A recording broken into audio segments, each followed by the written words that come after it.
All right, today we're diving into the world of a true literary giant.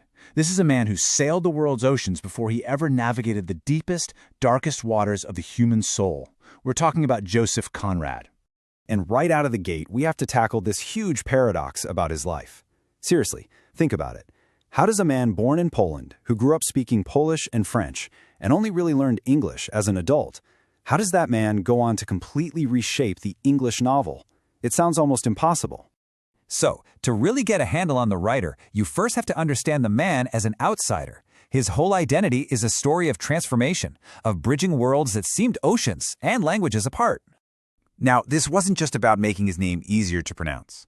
For the man born Joseph Theodor Conrad Korzeniowski, becoming Joseph Conrad was a really profound final step in his personal journey.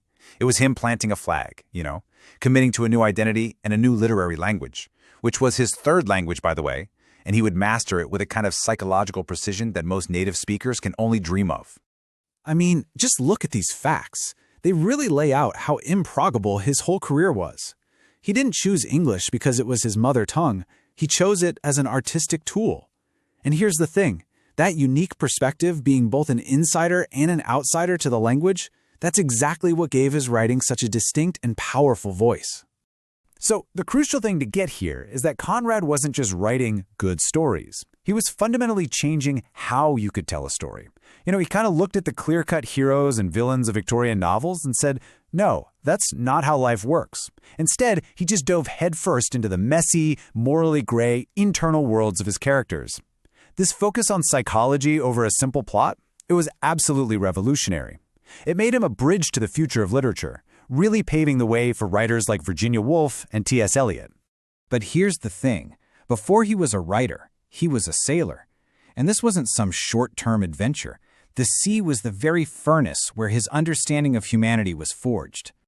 Think about it. For 2 whole decades, the sea was his home. It was his school. It was his laboratory. Every single storm, every remote port of call, every tense moment on deck, all of it became raw material for his writing. He wasn't just making this stuff up, he was remembering it. And that authenticity is what makes his novels feel so incredibly real and visceral. I mean, you can literally draw a straight line from his life to his books. When Conrad writes about the terrifying power of a storm in Typhoon, it's because he knew what that felt like firsthand. When he explored the complicated mix of brotherhood and bigotry on a ship in The Nigger of the Narcissus, he was pulling that straight from his own memories. And his masterpiece, Lord Jim, is this deep, deep dive into his single moment of moral failure, a theme he understood all too well from the pressures of life at sea. So all of these incredible physical journeys he took, they were really just a map for his real exploration. They became these powerful allegories for his journeys inward, into the moral messiness of the human heart and the corrupting nature of power. And you see that nowhere more clearly than in his most famous and most controversial work, Heart of Darkness. Is so much more than an adventure story about a trip up the Congo River. It's an absolutely devastating critique of the entire colonial project. See, the European powers were all saying they were bringing civilization and light to Africa. Well, Conrad had seen the Belgian Congo with his own 2 eyes, and he exposed that claim for the brutal lie it was. He showed that underneath all that talk of progress was a horrific reality of exploitation and total moral collapse.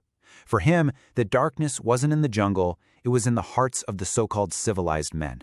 And that right there, that's the essence of everything he wrote. His stories are never simple.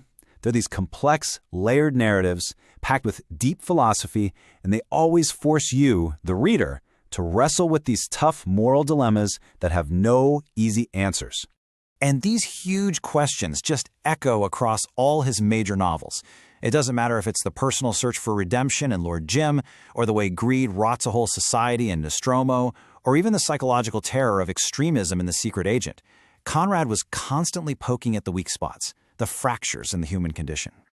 So why do we still read him? Why are we still talking about an author who died a century ago? Well, because the questions he asked and the way he asked them might just be more relevant now than ever. He basically rewired the novel. He taught us that stories could be told from fractured points of view, by narrators you can't always trust, like Marlowe in Heart of Darkness, which forces you to question everything you're told. He insisted that the most important stuff happens inside a character's head. He used the novel as a weapon for sharp political critique, and he proved that you could have a thrilling adventure story that was also a profound work of philosophy. Ultimately, Conrad's legacy is his unflinching, honest gaze into that heart of darkness. And it doesn't matter if that darkness is in the jungles of the Congo, on the deck of a ship in a typhoon, or within the moral compromises that we all make. His work lasts because those complexities, they're still our own. And that kind of leaves us with one last question, doesn't it? Conrad used his art to expose the darkness he saw in the world over 100 years ago. It really makes you wonder, if he were writing today, where would he be looking? What modern hearts of darkness would he be exploring right now?